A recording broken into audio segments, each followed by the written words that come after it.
If you find this summary helpful, start with a free trial for detailed summaries on Apple Podcasts and Spotify using link in descriptions. Here is key point discussed in podcast Build Your Ideal Physique, Dr. Bret Contreras. So, let's dive into the world of resistance training. Dr. Bret Contreras, also known as the Glute Guy, shares his expertise on how to build a resistance training program that's tailored to your unique aesthetic and performance goals. He emphasizes that the goal of going into the gym to train is to create a stimulus that you need to adapt to, so that the muscle grows and gets stronger. In theory, one could do that by training the entire body once per week, but that would be a very taxing workout, probably requiring a coach to do properly. He suggests that hitting a muscle twice a week is a good starting point, but hitting it 3 times a week can be even more beneficial, as long as you're not overdoing it. He also emphasizes the importance of varying your exercises and not repeating the same movements all the time. For example, if you're focusing on squats, you can switch to deadlifts or lunges the next month. When it comes to lower body training, Dr. Contreras suggests that you don't need to repeat the same exercises in every workout. Instead, you can focus on different movement patterns, such as squats, deadlifts, or lunges. For example, if you're doing squats, you can switch to deadlifts or lunges the next month. Dr. Contreras also talks about the importance of recovery and how it varies from person to person. He suggests that some people can recover quickly from intense workouts, while others may need more time. He emphasizes that it's not just about muscle damage, but also about connective tissue and fascia. Finally, Dr. Contreras shares his approach to program design, which is an art that combines science and experience. He emphasizes that there's no one-size-fits-all approach to training and that you need to find what works best for you. For example, some exercises like walking lunges may be too intense for frequent training, while others, like step-ups, may be more conducive to training a muscle frequently. Essentially, it's about finding the sweet spot where you're doing enough volume to stimulate growth, but not so much that you're not recovering. Eventually, you'll hit a plateau, and that's where Physique comes in. It's about finding a balance between pushing yourself and allowing your body to recover. When you're just starting out, you need to focus on building a strong foundation, and that means learning how to flex your muscles, how to perform exercises with good form, and how to gain coordination. It's not just about lifting heavy weights, it's about developing a connection between your brain and your muscles. Now, Dr. Contreras mentions this concept of loadless training, which is essentially about using your own body weight to activate your muscles. You can do a self-test, like flexing your calf muscles or your quads, to see how well you can contract them without any weight. And then, when you're in the gym, you can focus on the muscles that you have a harder time contracting.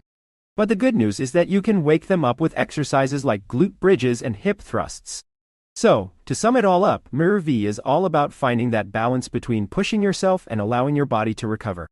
It's not just about the number of sets and reps, but also about the intensity and the exercises you're using. And by focusing on building a strong foundation, developing a connection between your brain and your muscles, and identifying areas where you need to focus your training, you can optimize your training and achieve your goals. Andrew was talking about how he likes to train 3 times a week, and that's because he also likes to run and have other things in his life. He wants to arrive at the gym excited to train, not feeling tired or burnt out. We all have different priorities and commitments outside of the gym, and it's not just about finding time to train, it's about finding a schedule that works for us and allows us to feel fresh and focused. It's not just about getting bigger or leaner, it's about feeling refreshed and being able to carry our luggage through the airport without feeling like we're going to collapse. That's a great way to think about it. It's not just about lifting heavier weights or doing more reps, it's about finding a way to challenge ourselves and make progress over time. And that's something that can be adapted to different schedules and lifestyles.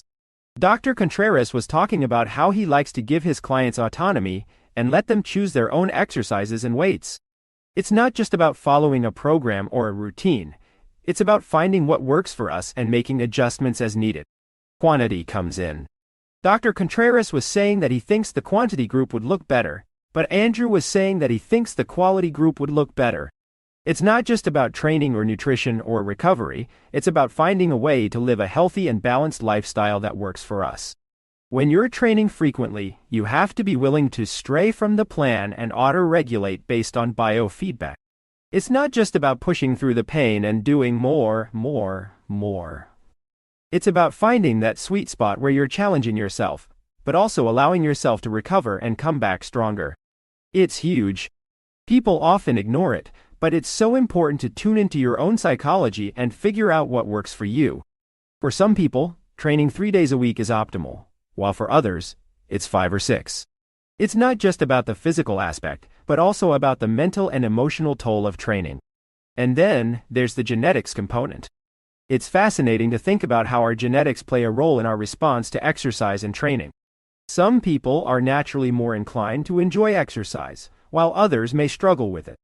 And it's not just about enjoyment, but also about how our bodies respond to different types of training.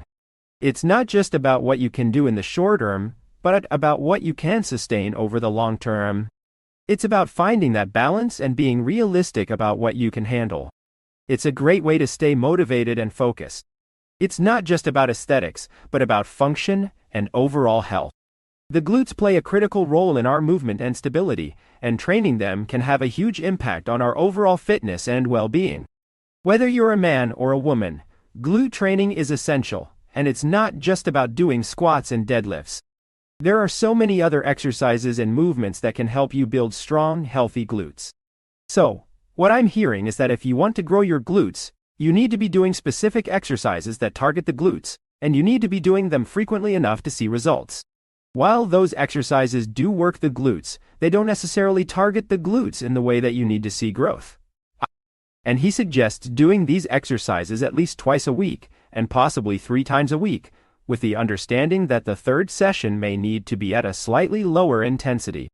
He also talks about the importance of coming up all the way and reaching full hip extension when doing hip thrusts, and how this can help to target the glutes more effectively. And he suggests that if you're not feeling the glutes working, you might need to adjust your form or try a different exercise. But the truth is, if you want to grow your glutes, you need to be targeting them specifically, and hip thrusts are a great way to do that. He suggests doing an honest assessment of your development and identifying the areas where you need to improve. And then, he suggests adding more volume and frequency to those areas while throttling back on other aspects of your training. So, if you want to bring up your shoulder development, for example, you might consider adding another day of training and focusing specifically on exercises that target the shoulders. And then, you can throttle back on other aspects of your training, like your chest or back work, to make room for the extra shoulder work. So, what I'm taking away from this conversation is that it's really easy to maintain strength and size once you've built it up. But it's hard to build. And that's where this concept of muscle memory comes in. But as long as you're lifting weights, it's hard to gain, it's easy to maintain. But if you can find a way to balance your training and focus on specific muscle groups at a time, you can make some really great gains. It's like you're not always trying to build everything at once, you're just prioritizing 1 or 2 muscle groups at a time. Because, let's be real, it's hard to make progress when you're trying to do too much at once. So it's okay to take a week off, or even just a few days off, and come back to your training feeling refreshed and rejuvenated.